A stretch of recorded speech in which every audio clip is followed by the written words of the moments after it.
I'm 70 and I've started avoiding people, but not for the reasons you might think.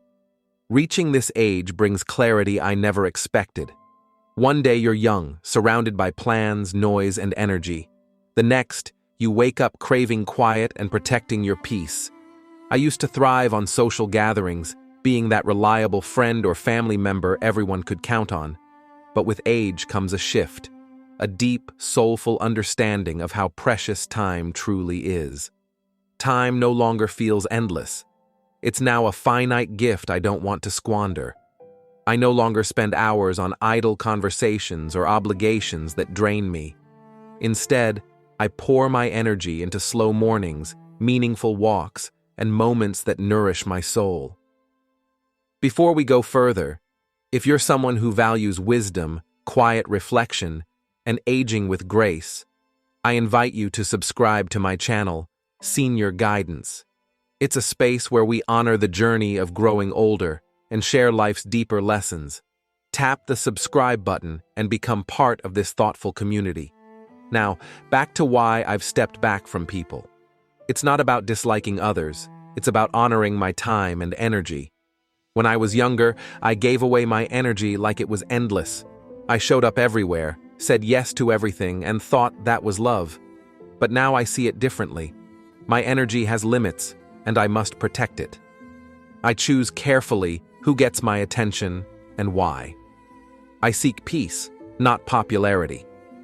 I've also come to crave authenticity above all else. I'm no longer interested in surface-level chatter or relationships that exist out of obligation. I want real conversations, heartfelt silence, and genuine connection. And yes, that means fewer people. But those who remain are the ones who truly matter. I'm not lonely. I'm selective. I'm not bitter. I'm intentional. I no longer apologize for saying no, for skipping the crowd, or for choosing solitude over noise. At 70, I finally understand that less truly is more. Fewer distractions, fewer pretenses, and far more depth. So when I say I avoid people now, it's not about retreating from life. It's about stepping into the kind of life that finally feels like mine. As I've grown older, I've realized that peace isn't found in packed calendars or constant conversation. It's found in the spaces in between. In the stillness of an early morning, in the softness of a quiet home, in the beauty of watching light move across the wall as the sun rises. I used to equate a full life with being constantly busy, constantly available, constantly surrounded. But now, I see that a full life can also be a quiet one. I take slow walks, not because I have nowhere to be, but because I'm exactly where I want to be.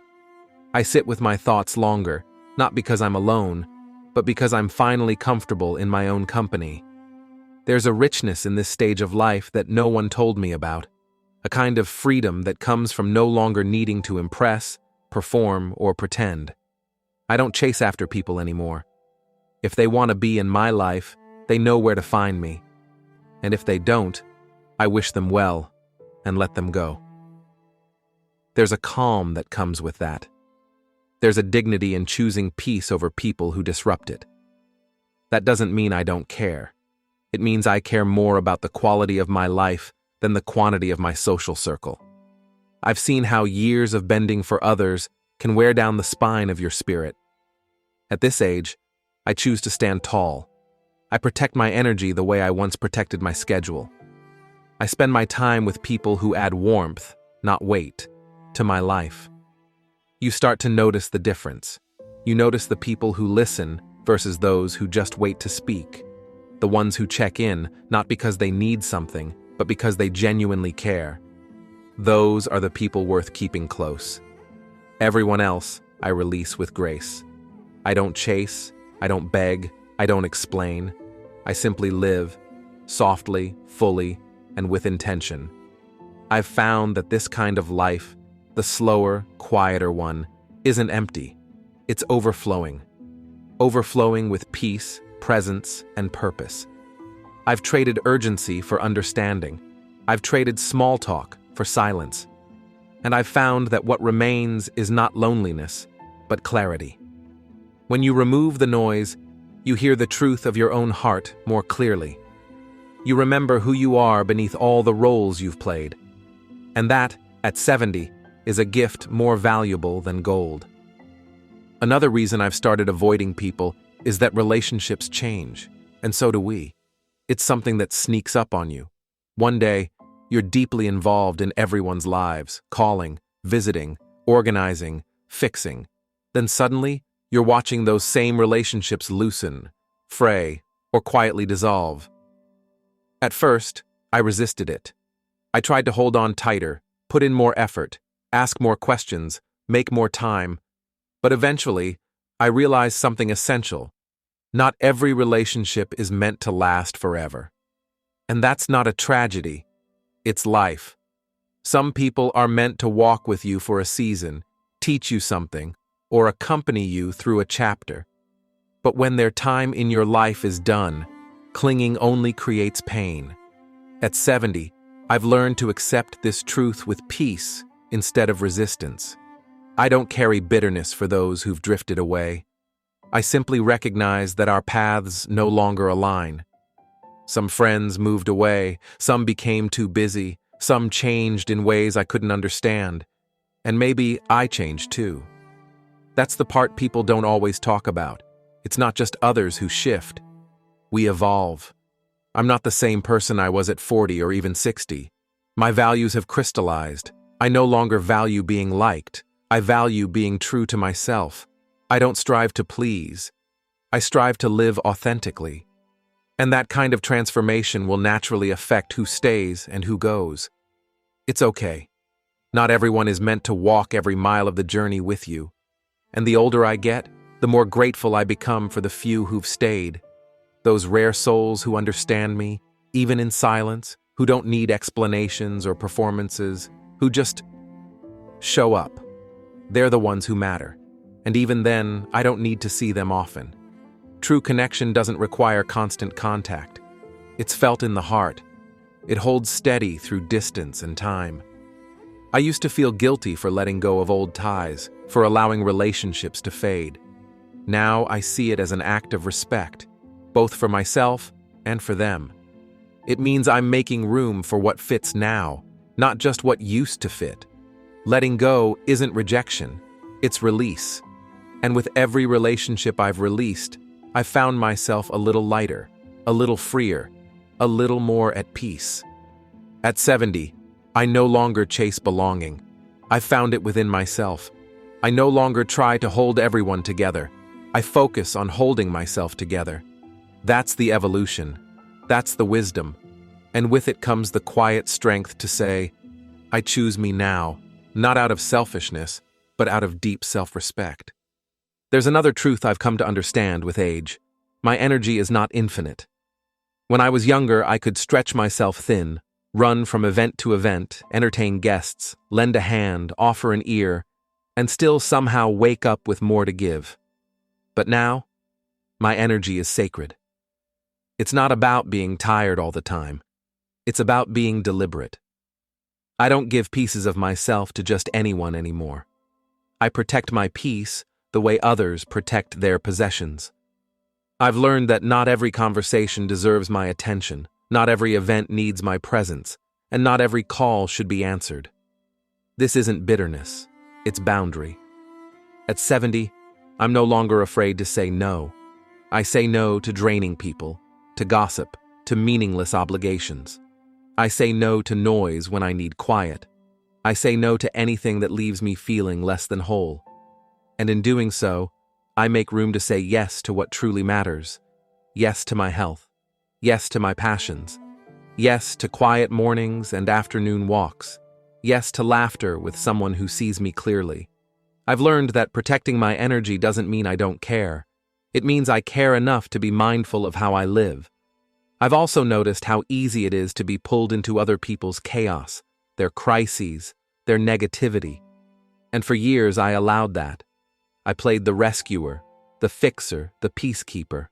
But over time, I realized that constantly carrying other people's emotional weight left me drained and resentful. Now, I choose differently. I offer love without losing myself. I offer help without sacrificing my well-being. I offer kindness, not obligation. That shift, small as it may seem, has transformed my life. It's given me a sense of calm I never knew I needed. And with that calm has come clarity. I see now that not every problem is mine to solve. Not every burden is mine to bear. I have the right to step back, to breathe, to prioritize myself. And in doing so, I've become a better version of myself. Not just for me, but for those I truly care about. I no longer move through life on autopilot. Every choice I make is with intention. Every yes is wholehearted. Every no is rooted in self-respect.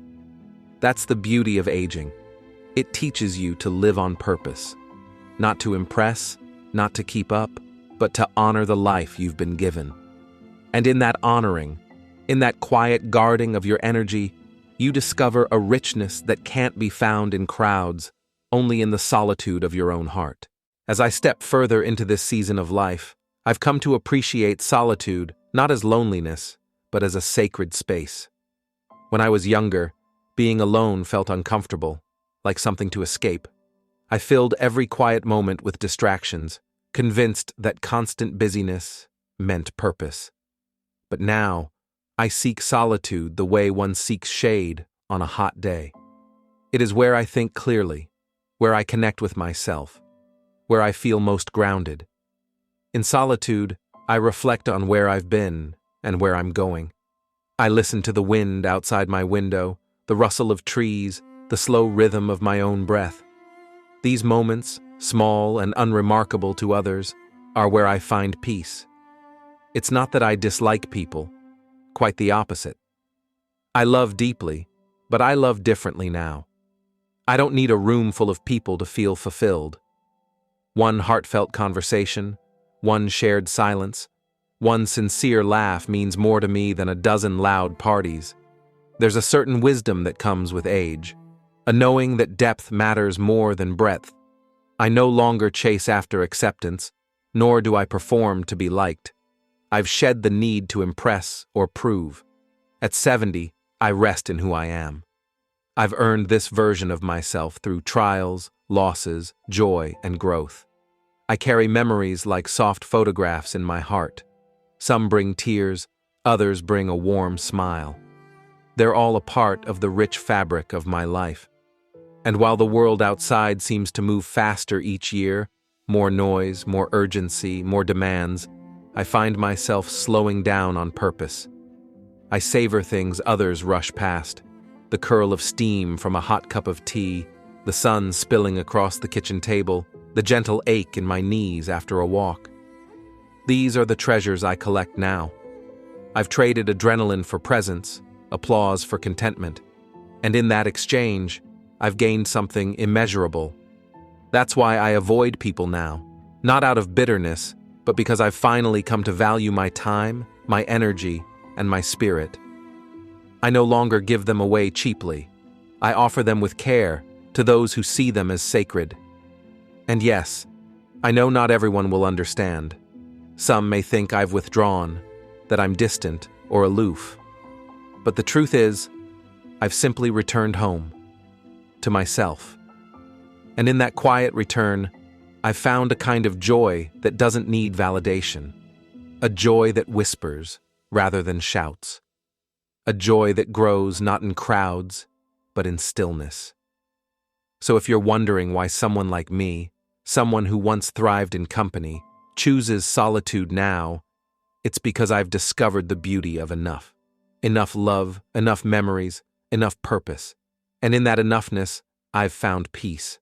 I no longer fear missing out. I no longer regret the past. I wake up grateful, I move slowly, and I end each day with a quiet heart. That, to me, is the reward of aging. Not fame or attention, but freedom. The freedom to be exactly who I am. No apologies, no explanations. Just truth, quietly lived.